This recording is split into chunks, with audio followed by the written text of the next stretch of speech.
Talk about this because I saw it the other day. There was Toronto Pro was last weekend in Toronto, the bodybuilding show, and just as a side note, probably one of the worst pro shows I've ever seen in my life, caliber-wise. But anyway, aside from that, there was like a lot of pros here training the week before, the days leading to the show. So see guys that are like massively developed. There's like one guy I was thinking in particular. I would say his name, but I honestly don't remember his name. He's a nice guy. But I saw him like super muscular, like crazy arms, like crazy traps, crazy upper back. But it's like everything was stuck up here. You know what I mean? So when you see these guys, you see them walking around, they're very like top heavy, right? They're dominant. So when they get on machines, they pull stuff and they try to feel where they're already dominant, right? So if I'm here, they're trying to pull into their rear back and just rock through things and squeeze. Everything's squeezing through. Tight, tight, tight. It's the same as the physique looks, right? The same tension they walk around with is when they pick up weights. So the idea is that that person doing that, who's so overly developed front delt-wise, so overly developed trap-wise, upper body-wise, you've almost created like this situation where you have scar tissue in the sense of like you've created a body and a physique that's so like morphed into this contorted position that now it can't move properly. So even if you said to that guy, like, listen, man, like your upper back, shoulders, and all this stuff is great, but everything else about your physique, like in terms of your back development in general, is lacking like crazy. And he's like, well, what do you mean? It's like, I can put fucking 190 on here and I can just rip into my upper back. Guys are pulling like this, let's say. This is the hype, this is the over trap, over shoulder, big arm dude who's just like squeezing this thing down, and they're all obsessed with contraction. So I'm getting to this area and I'm contracting. Since they've created this environment where they're able to pull strong like that, and they create this environment where they're able to flex down and stuff, that's their perception of working. So they feel a sensation of like contracting their back, and they assume, oh, my whole back's doing something because I feel parts of my back.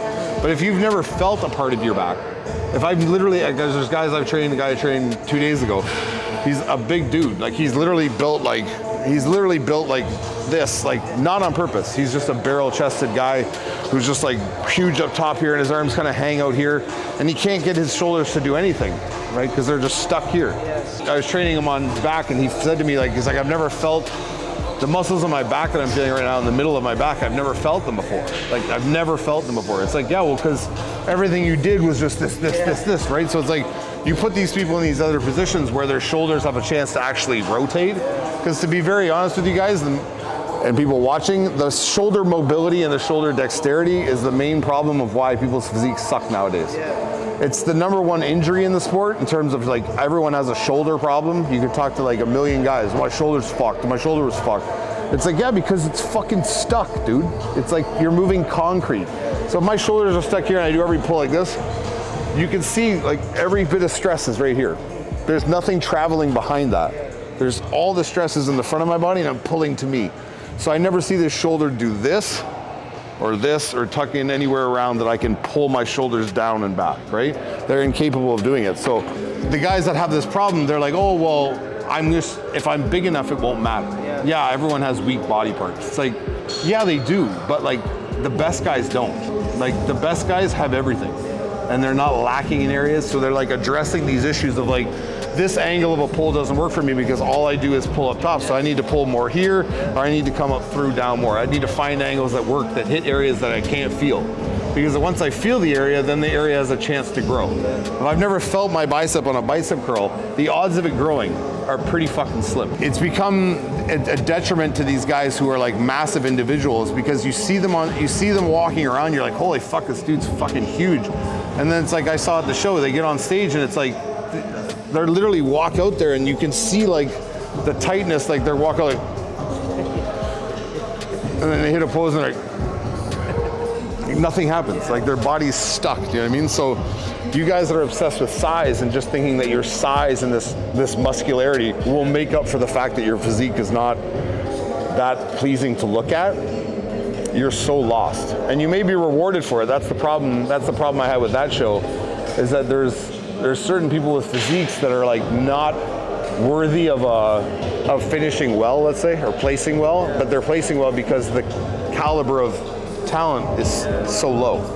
So it's like you're picking out the best of the worst. Do you know what I mean? So it's a competition of like, oh, these are like This is all we got. You're third. Like at any show where there be real talent, you'd be like, get the fuck out of here. Like, you don't even fucking compare, right? It takes so much concentration and it takes so much effort. And it's like, it's so much easier, and I understand it. Like, I don't blame them.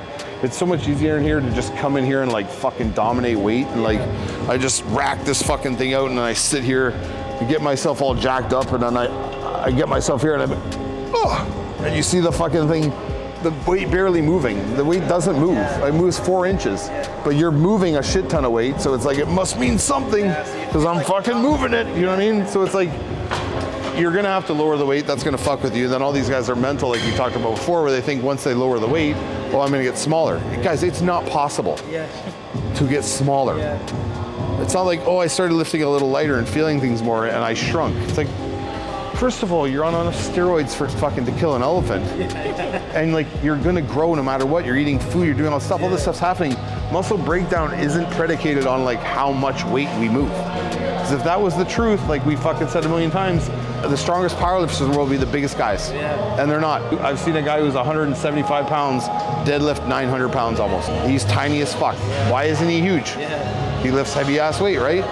So it's like this whole correlation, or this whole like idea of weight being so imperative, it just needs to get out of everybody's head, because it's like we talked about before, it's like, it's caveman thinking, right? It's like archaic to think that. It's the stupidest thing ever. It's like, you have the ability to play like, what's the newest PlayStation? PlayStation 5? You can play a PS5 or you can play an Atari from 1985. And you're like, no, Atari's hardcore. That's way better, I don't care. But like, you're like, PlayStation 5 is so much better though. Like, I can play with people in other parts of the world. Like, it's fucking literally real, I can look at it. Like, no, it's fucking stupid, man. You need to go hardcore with the Atari. Like, it's like, that's the same analogy. Like, you don't want to fucking use things that are better or evolve and be better. It's fucking crazy, man. Like, it's not the goal to go lower or to go lighter in weight and then think all of a sudden development's gonna become because of lighter weight. The goal of going lighter in the weight and changing the movement is to hit things better, and your strength, because you're already strong, will get fast, like, will get insane way quicker than most people. Because you already have the ability to pull weight and to understand and lock down and hold weight and lock it onto your body. So now once you understand a new position and a new way of moving, you can then apply that to that movement. It's like re-aiming a gun. It's like every time you shoot it, the fucking shot pulls off to the left or the right. It's like it's off target. Like, I got to adjust this, I got to adjust that. Now I'm good. I got to account for wind, whatever. Now I've got it on. Does that make you a worse shooter? Just because you're not shooting all the time? But like, now I'm shooting on purpose. I'm hitting stuff, right? So it's the same thing. It's just, it really got to me when the guys who were doing the pro show were here, because it's like, these are guys that are professional bodybuilders. I was one back in the day too, and they have literally no self-awareness of what's wrong with their physiques. They're just trying to like have as much muscle as they can on them, period. It doesn't matter where it is, it's just as long as it's more on them somewhere. And their physiques are defunct. Like, they're fucking wonky. It's like one guy has great legs, and then he has no chest, and then he has great triceps and horrible biceps.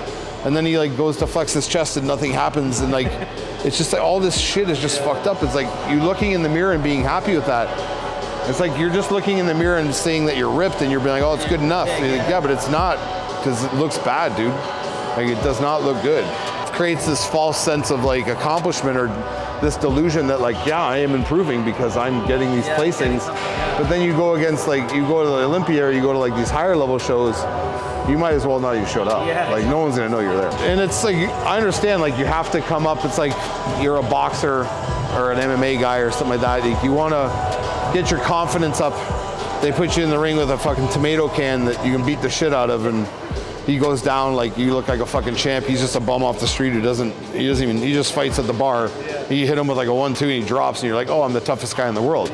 But then when you fight a guy who can really fight, you're like, oh fuck, like, oh, fuck, this guy killed me, right?